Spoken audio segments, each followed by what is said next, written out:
नीतीश तेजस्वी ने यूपी आकर अखिलेश यादव से किया वो वादा जो अगर हुआ पूरा तो पलट जाएगी केंद्र की मोदी सरकार। नीतीश को पता है अखिलेश, केसीआर और ममता मिलकर ही बदल सकते हैं देश की राह। यूपी के बिना कोई भी परिवर्तन संभव नहीं। नेता 3, मिशन 1। तेजस्वी की खामोशी में बहुत कुछ छिपा है। कहानी सेट करने के पीछे चल रहा नेता नंबर 1 का दिमाग।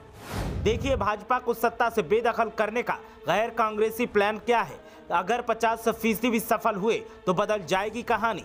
ये 3 तस्वीरें देखिए। एक में अखिलेश यादव और तेजस्वी बैठे हैं और नीतीश कुमार बोल रहे हैं। दूसरी में नीतीश अखिलेश को सम्मानित कर रहे हैं और तीसरी में अखिलेश यादव दोनों नेताओं को लीड करते हुए नजर आ रहे हैं। ये महज 3 तस्वीरें नहीं, देश में बदलती सियासत के सबूत हैं। तीसरे मोर्चे को लेकर न जाने कब से प्रयास होते रहे हैं, लेकिन सफलता हमेशा इस मोर्चे से दूर रही। लेकिन इस बार कुछ ऐसी शक्तियां साथ नजर आ रही हैं जो देश की सियासत को पूरी तरह से पलटने का मादा रखती हैं। इस खबर में सबसे पहले हम आपको बताएंगे कि नीतीश ने अखिलेश के साथ बंद कमरे में क्या वादा किया है और तेजस्वी का मौन क्या इशारा कर रहा है। फिर आपको उस नेता का गेम प्लान भी समझाएंगे जो फिलहाल चुपचाप बैठकर ये सारी सेटिंग करवा रहा है। मुलायम के बाद ऐसा चेहरा वो कौन सा है जिसकी बात कोई भी नहीं टालेगा। तो चलिए शुरू करते हैं। आप अगले 2 मिनट तक हमारे साथ बने रहिए ताकि हर वो गणित आपको समझ में आ सके जो भाजपा के लिए 2024 की राह मुश्किल बना सकने में सक्षम हो सकता है।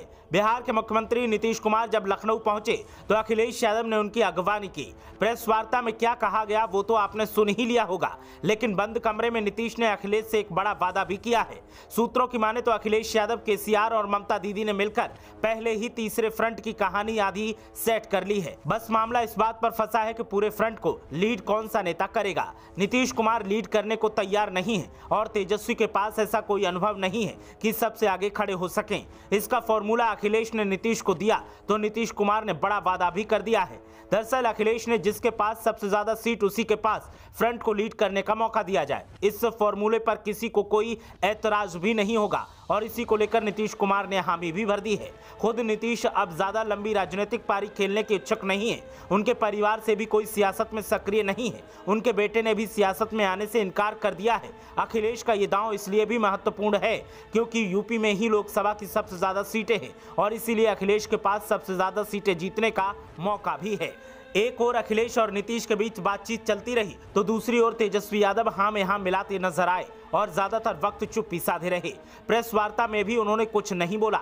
इसके पीछे भी तेजस्वी की एक रणनीति है और वो ये कि जो कुछ कहना है वो नीतीश कुमार के मुंह से ही कहलवाया जाए ताकि वो आगे भी नजर आए और जब त्याग और बलिदान देने की बात आए तो भी वे ही आगे आए। मीटिंग के बाद नीतीश ने कहा कि हम आए ही इसलिए हैं कि ज्यादा से ज्यादा पार्टियों की राय एक हो जाए तो देश को आगे ले जाया जा सके। कोई काम नहीं हो रहा है, सिर्फ प्रचार प्रसार हो रहा है।